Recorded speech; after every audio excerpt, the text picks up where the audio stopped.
O encontro de Moisés com Deus. Depois que José morreu e toda a sua geração, que descendeu de Jacó, o neto de Abraão, Israel, mesmo no Egito, aumentou nessa nação. Porque eles, sendo férteis, muitos se frutificaram, e assim, cada vez mais, dia a dia, aumentaram. Por isso, se fortalecendo, em uma nação se firmaram. Até que subiu ao trono do Egito um governante, que nada sabia de José, uma pessoa tão importante, pois em matéria de história era um rei ignorante. O rei via os israelitas como um povo bem numeroso e achava que em caso de guerra seria tal povo vitorioso, por isso quis dar um fim a esse povo tão poderoso. Agindo então com astúcia, o faraó pôs em ação um plano para oprimir a Israel como nação, obrigando-o a trabalhar debaixo de forte opressão. E assim ficou Israel sob pesada servidão, edificando grandes cidades em regime de escravidão, sendo Pitom e Ramsés construídas por suas mãos. Quanto mais eram oprimidos, mais numerosos se tornavam, e com isso os israelitas bem mais se multiplicavam, por isso todos os egípcios dos hebreus se enfadavam. Enquanto isso Israel, por vida amarga passava, pegando as pesadas tarefas que ao Egito lhe obrigava, fazendo ali muitos tijolos depois que o barro amassava. Israel tornou-se escravo até mesmo na agricultura, pois nos campos dos egípcios fazia semeadura, e na época da colheita não conhecia brandura. Um dia o rei do Egito, as parteiras, veio ordenar que todos os meninos hebreus elas deveriam matar, sendo que o nome delas era Sifrá e Puá. Mas sendo essas parteiras duas pessoas tementes, não obedeceram ao rei, deixando viver os inocentes, a ponto de o monarca achar que ambas foram intransigentes. Elas disseram ao rei, sem o menor temor, que as mulheres hebreias eram cheias de vigor e que essas davam à luz antes do vosso dispor. Enfim, as duas parteiras foram abençoadas por Deus, pois aumentaram bem mais aqueles filhos dos hebreus. Assim Sifrá e Puá, família o Senhor lhes deu. Isso levou o faraó a ficar mais intranquilo, pois ordenou a seu povo a dar um jeito naquilo, mandando lançar os meninos, os hebreus, no rio Nilo. Um certo homem levita, uma levita escolheu, daí casando-se com ela, esta depois concebeu, tendo um bonito menino que por 3 meses o escondeu.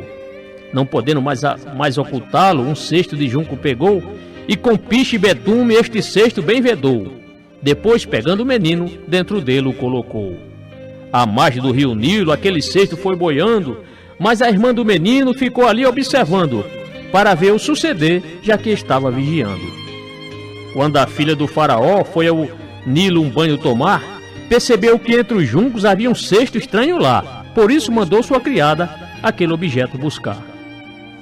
Ao abrir aquele cesto, ela viu um bebê chorando e com sincera pena dele foi de pronto proclamando: este menino é hebreu, e assim foi logo acertando.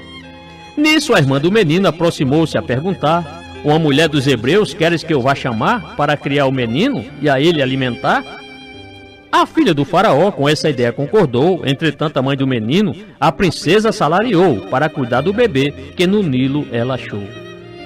Tendo o menino crescido, a rainha ela o levou e a partir daquele momento, como um filho, o adotou, dando-lhe o nome de Moisés, porque das águas o tirou.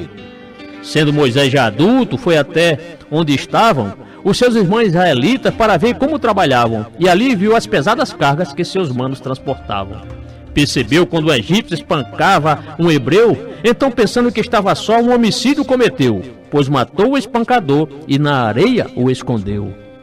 No outro dia Moisés, vendo 2 hebreus brigando, aproximou-se do agressor e foi logo lhe perguntando: por que ao seu companheiro você está espancando? Dessa pergunta de Moisés o tal hebreu não gostou, de modo que para ele o agressor retrucou: lide juiz sobre nós, quem foi que o nomeou? Disse ainda o agressor, achando o momento propício: pensas então matar-me como mataste o egípcio? Então Moisés bem pensou que estava numa difícil. Sabendo disso, o faraó procurou a Moisés matar, porém ele, escapulindo em Midian, foi morar. E ali se casou com a moça do lugar. Seu nome era Zipra, uma das filhas de Reuel, também chamaram de Jetro, um sacerdote fiel, o qual tinha 7 filhas e cria no Deus do céu. Moisés casou-se com ela, pois quando fugia a defendeu de uns pastores inescrupulosos e uma lição neles deu, e com isso uma recompensa de Jetro então recebeu. Essa sua esposa Zipra concebeu dele um menino, que Moisés chamou de Gerson, porque ali foi peregrino. Assim, em terra estrangeira, era pai de um pequenino. Muito tempo depois morre o faraó da nação, onde gemiam e clamavam os hebreus da escravidão. E tal clamor chegou a Deus, que tem infinda compaixão. Deus lembrou-se da aliança que fizera com Abraão, com Isaque e com Jacó, os patriarcas da nação. Daí olhou para Israel, vendo a sua situação. Morando com o seu sogro, Moisés para ele trabalhava, e as suas ovelhas dia e noite pastoreava. Assim, o que acontecesse, ele se responsabilizava. Um dia, levando o rebanho para o outro lado do deserto, Moisés vê o monte de Deus, a Horebe, o lugar certo, e o anjo de Deus lhe aparece, deixando-o boquiaberto.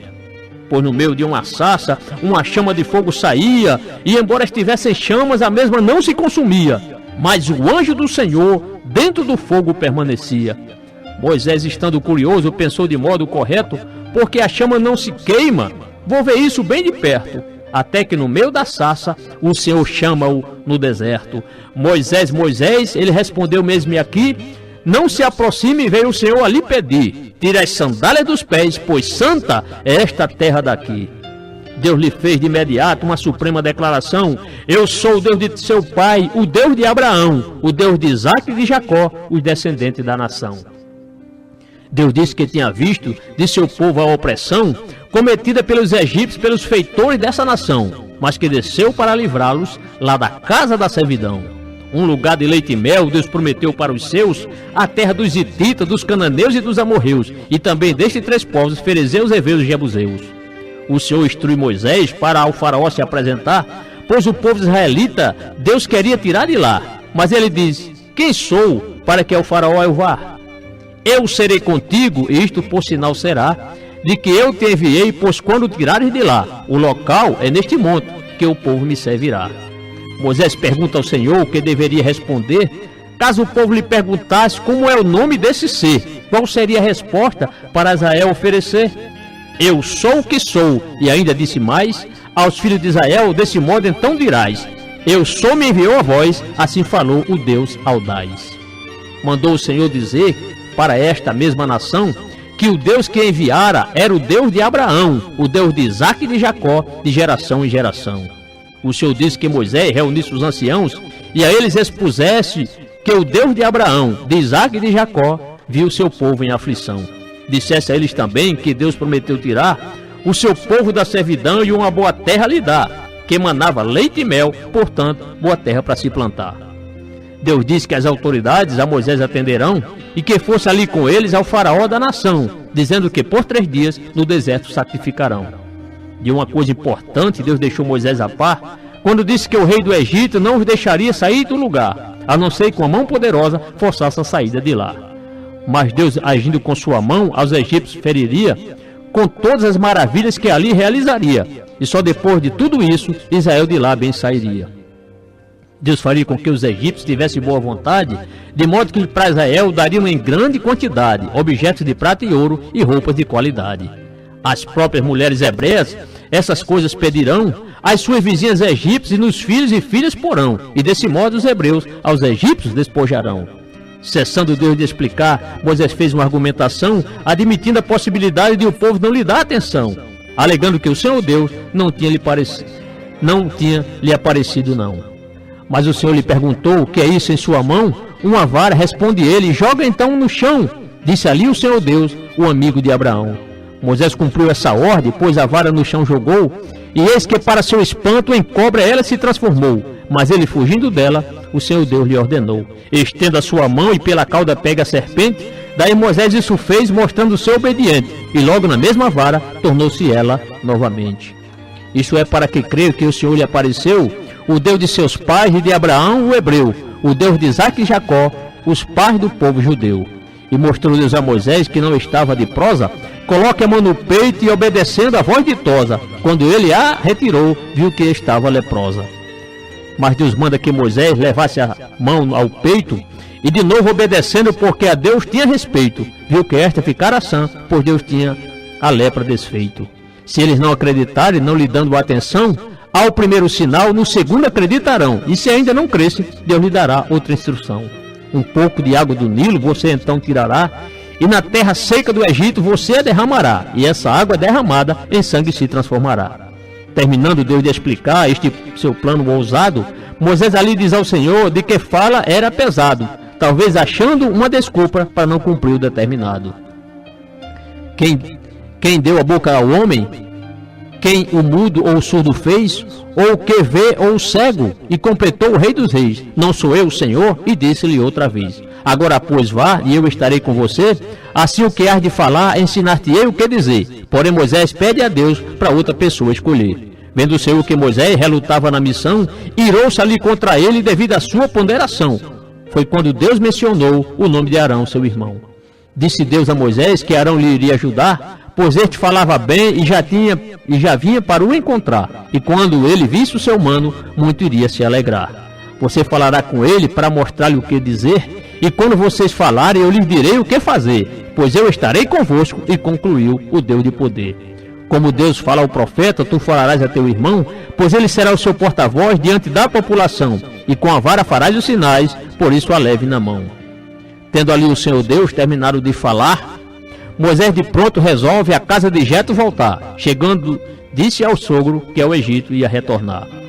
E não disse Moisés a Jetro que tinha falado com Deus, mas disse que indo ao Egito veria os parentes seus, para ver como viviam seus familiares hebreus. Vai então em paz, foi o que Jetro respondeu, pois o Senhor disse a Moisés quando Midian lhe apareceu, que quem queria matá-lo lá no Egito já morreu. Desse lugar Moisés partiu para o grande empreendimento, que foi tirar Israel do Egito, do lugar do sofrimento, e conduziu a sua mulher e seus filhos sobre um jumento. Levava também ao Egito aquela vara em sua mão, com a incumbência de mostrar ao faraó daquela nação as maravilhas de Deus que Deus lhe fez naquela aparição.